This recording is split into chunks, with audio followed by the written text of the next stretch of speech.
What's up, everyone? You are listening to Beyond the Ring podcast. I am Tejas, and this is your AEW Dynamite review, guys. Before we get into this review, make sure to leave a like, subscribe to my channel for all things wrestling, and don't forget to hit that notification bell. And let me know what's your thoughts on this week's Dynamite, guys.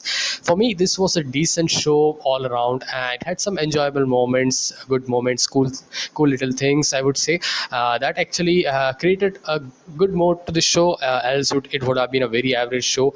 The wrestling was also pretty good. You can say pretty much a decent show. You can say. Tell me your thoughts as well in the comment section below. So let's get into the sense of we began with the elite talking about. So Kenny Omega is taking a break and he's actually says that he's going to sort out. So we knew that, and I was predicting that this need to happen, and the whole elite storyline is going to be different when Kenny Omega returns, and I'm very intrigued to see what happens there. And then we had Hangman Adam Page, the cowboy shit, national cowboy shit segment. It was a decent segment, you can say. Nothing much of it from that, but we had the number one contender, Bryan Danielson, comes and he starts to turn heel and tease it at beginning, and then he finally turns and he start taking shots on Hangman Adam Page, not giving him match. So it was a nice little exchange, you can say, and they were kind of were started giving the match, but then Bryan Danielson don't want to, or Hangman Adam Page doesn't want to actually, and he is the best of. I mean, yeah, and he also name dropped WrestleMania as well. So that was the starting point of a heel tease, a heel turn of Bryan Daniel.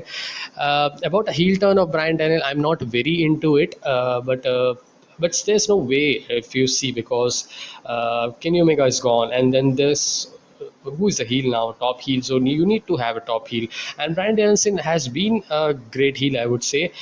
He's been a better baby face, I would say, than a heel, and his heelish run is somewhat awkward, you can say. But let's see how AW books his heel run, I would say, and it's going to be great. Bryan Danielson heel versus the Hangman Adam Page face. It's going to be cool, and I was kind of thinking that maybe Adam Cole, who is in the top, or CM Punk may be turning heel, but I don't think they are going for the world title for some months or something. So that's what I see. And we had then the Bryan Danielson versus Evil Uno match. The match was pretty decent, you can say, and Evil Uno got some offenses here and there, and Danielson got the victory here. And this was more of a story of the heel turn of Danielson, and he also had the Ring of Honor 5 count that he says, and he's totally turned his character, and yeah.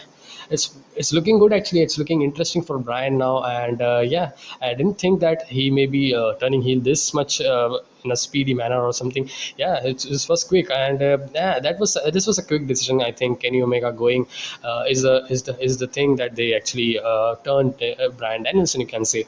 And then we had MJF, and this guy's always gold on mic, and he starts to rip that he's the greatest, and CM Punk interrupts, and CM Punk just MJF interrupts, introducts him like he's Maxwell, and CM Punk is like he's laughing as going, and just that moment, man, this was amazing. This was amazing moment, and I was laughing, and the disrespect that CM Punk gave, it's pretty much written all over it, and you should see this segment. This segment was no talking shit, but just moment there, and it was great, man, and I really liked it. Next we had Tomohiro Ishii and Orange Cassidy was the Butcher and the Blade. uh, a nice match, you can say. Yeah, Ishii Butcher, that they had exchanged something that was cool. But apart from that, there was nothing too much to say about. Yeah, it was an okay match.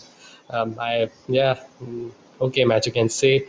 Next we had Hikaru Shida versus Nyla Rose TBS title tournament, and uh, quarterfinal. This was also not the best match that they had before as well, so it's not like that though. But the story is there because Serena Deeb cost Hikaru Shida, so Nyla Rose advanced to the tournament. So I think Shida is going for that AEW Women's title.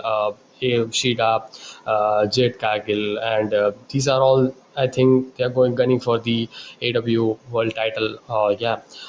Next we had the Malachi Black, and yeah, they're having an 8-man tag in Rampage, so that was there. And then we had uh, And then we had the Leo Rush, Dante Martin, acclaimed Max Caster, Anthony Bowens. A nice match, you can say. There's some athleticism going on, so it was fun match to see. And yeah, next we had Sammy Guevara versus Jay Lethal for the TNT title. A lot of babyface interest here. I thought that this was lot of energy that was given for a babyface, and very very strong babyface. I don't like this type of story when they're giving away that injury angle and they are not using that. So that's why I didn't like that much. But it was a pretty fun, nice match, you can say. And we are not going to expect that. Jay Lethal is going to win, even though the story was that. So yeah, but I was not expecting to be. But the story, they pretty much were convincing us, but it wasn't like that. So yeah, it was a decent main event, you can say. Yeah, the last 1 hour was kind of pretty okay, and the first 45 minutes to 1 hour, you can say, was pretty good. So overall, it was a pretty decent show for me. Yeah, this week's Dynamite, and it was all over, can say, a pretty decent.